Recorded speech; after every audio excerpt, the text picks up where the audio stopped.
Hey guys, welcome back to my channel. My name is Tosh. I think I'm pretty posh, and oh my gosh, I'm so excited to have you here with me today. Now, if you're new, don't forget to click that link down below, yeah, right there, and click it so you don't miss out on any of the joy that I bring to you this year. And if you're a returning subscriber, I want you to know, I will die for you. I will take a bullet if you need me to. We're gonna be going over some Reddit stories today for Halloween, just some scary stuff. So let's get into it. Here, do you want this? What is it? A lollipop. What kind? A Yum Earth lollipop. I shall have it. What did you do to it? I didn't do shit, it's sealed. We're doing like a Reddit scary story type situation. You know, Halloween is coming up right around the corner. Wanted to do something fun. A little scurry, get you scarred, get you moving. Oh my god. To the guy that tried to kill me. So I can't do a French accent consistently for reading, but I will do this in a British accent. To the guy that tried to kill me. I'm a 19 female French student, so please excuse my English. This event happened last week. I was heading to my apartment after seeing a friend I took to the tramway at 11:30 because I didn't feel comfortable walking at night. As soon as I sat, a man who was already sitting nearby me came and sat in front of me. I had a very strange feeling about it, so I told my boyfriend by chat. Then I stood up to get out of the tram, but the man quickly got out after me. He was weirdly following me, not walking behind me, but next to me. I was getting very anxious, so I continued to walk to the avenue I live in. I crossed the road and he didn't, so I thought it was okay. But a few seconds later, after he crossed the road too, and was walking behind me, then he passed me and was walking in front of me. So I thought I was just getting paranoid and that he was just walking his way too. But near my building, he stopped and waited until I met him. He asked me if I had a boyfriend and all. I answered yes, sorry, good evening, as polite as I can be. He proceeded to leave in front of me, so I was walking slower for him to be far in front of me to make sure he didn't know that I was almost home.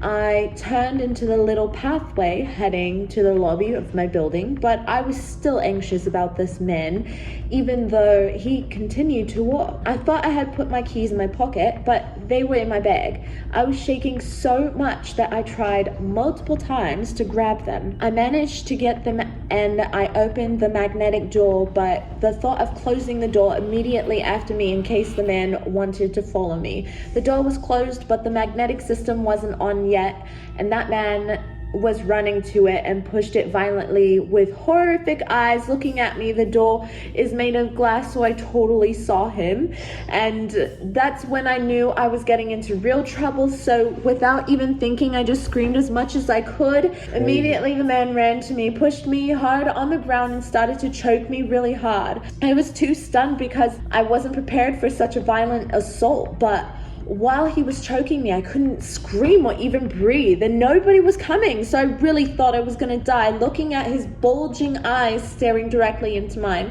with pure hate. I'm a small size, lol, so I wasn't able to do something with my arms at all. I think it wasn't that long, but it felt like an eternity, and I lost consciousness for a moment. But when I opened my eyes again, he had just ran out and I saw the caretaker's wife beside me.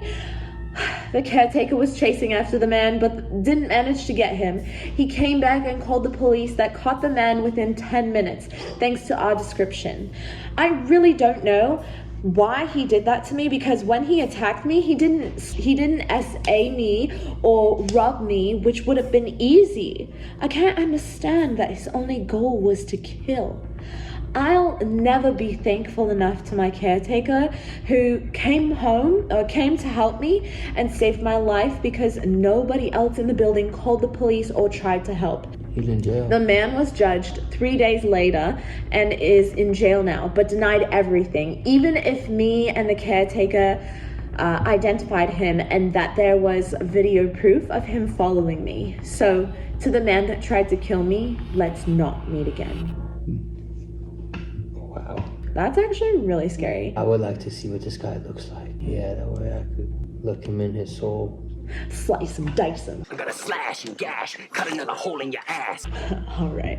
Oh yeah, that story was crazy though. That was crazy. I'm glad she's alive. She was just. That's like the scary thing about being a female and like living. Right, for real. Especially if you can't fight. Not all women are like you. So they need to get some like pepper spray or something. And I would like pepper spray. I want a gun. To whoever was in my car with me last night. All right, Tino got this one. No, I don't, This girl. one's short. This one's short. I like when you're reading it. I'm so entertained, and it's just you're the narrator. I already said that you were gonna read this one. It was short. How do you want me to be, boss? So I'm currently living in the SUV right now. As you guys see on my Instagram, it's the white one. Last night around 12 a.m., I parked in a Walmart parking lot to sleep. That wasn't a good idea. It was one of the worst days I've had in a long time. I was absolutely exhausted. So when I got into the back of the SUV, I fell asleep right away. I didn't eat no dinner, nothing. Unfortunately, forgetting to lock my doors. Now, I've always been a very light sleeper. You walk by me, I can hear it. And I'm thankful I am, because somehow I woke up, I turned around in my makeshift bed to face whoever was right there, and they were sitting in the driver's seat of my car looking directly at me.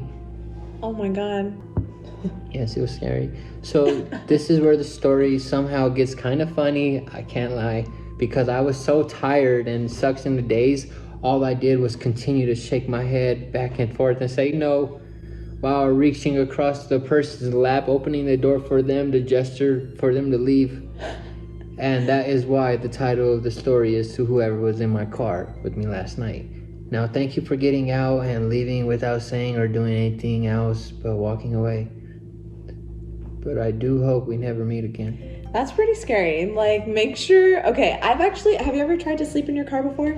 I've slept in my car a few times. Me too. Crazy situation.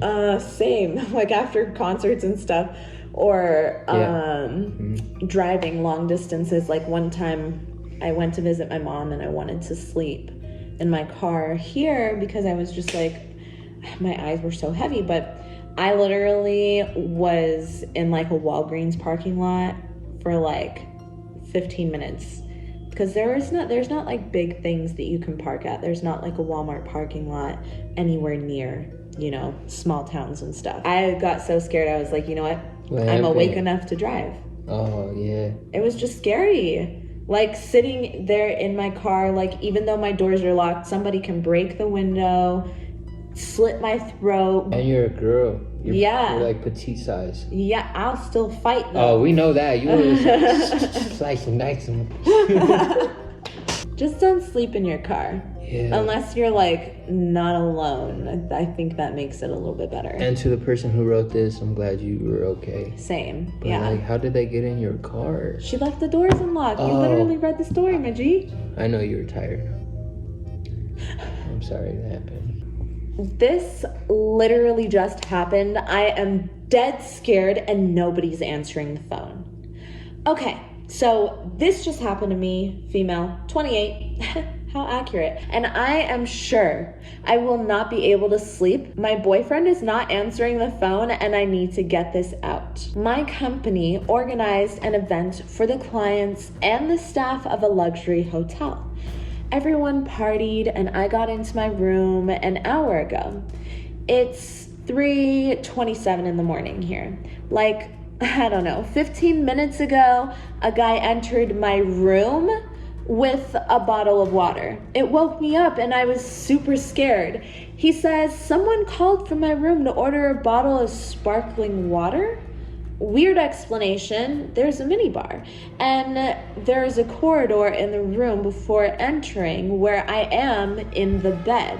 So basically, I'm half naked in my bed. He comes closer to me at the level of the table, apologizing for the inconvenience. But he's still here. And I kid you not, he starts talking to me, saying how he's going to be in trouble, etc., and how someone called and he is so scary. And the others got in the hotel super drunk and it must have been a mistake, etc. I swear he has been standing super close to my bed for 5 minutes. What? And I was so shocked. I was just saying, no, it's okay. I just got really scared. No problem. Just go. Well, he says he doesn't see me well. Asks my name twice. He says, well, so I guess I will wish you a good night then. He kisses me on the cheek like we French do, but once again, I'm half naked in bed, dead scared, and he's in a suit, all dressed literally. I don't even know what I could have done.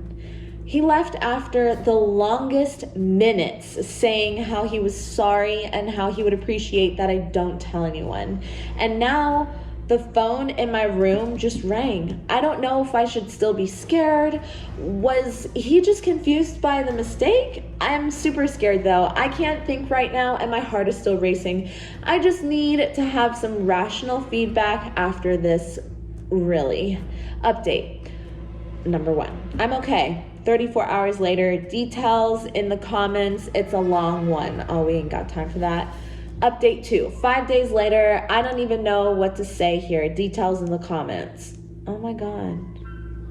Sorry that happened to you. Yeah, I kind of want to snoop, but there's 120 comments. 30 minutes later, a friend of mine calls back. I started explaining to him and he had a massive realization, or I had a massive realization. What the fuck? Seriously, this perv is a fucking threat to society and he's going down. He knew that I was going to be alone in this room. He must have tracked me or saw me on the security cameras when I got back to the hotel, waiting for me to be asleep. He waited half an hour or so and expecting me to be drunk and to fucking drink his sparkling water. On my side, I went to the police and they couldn't find proper qualification for the crime. What? They would have if I had proof that there was drug in this bottle, for example. No, That's that a crazy attitude. story. That's a really long story too. There's even more, but I cannot, you guys. This video is 44 minutes. 44 minutes. I'm gonna have to cut out the boring parts of this story for sure, because that was too much. I hope that you enjoyed this video. I hope that you like and subscribe down below. And I'll see you guys in my next video. And say bye to Tina. Bye. Bye, guys.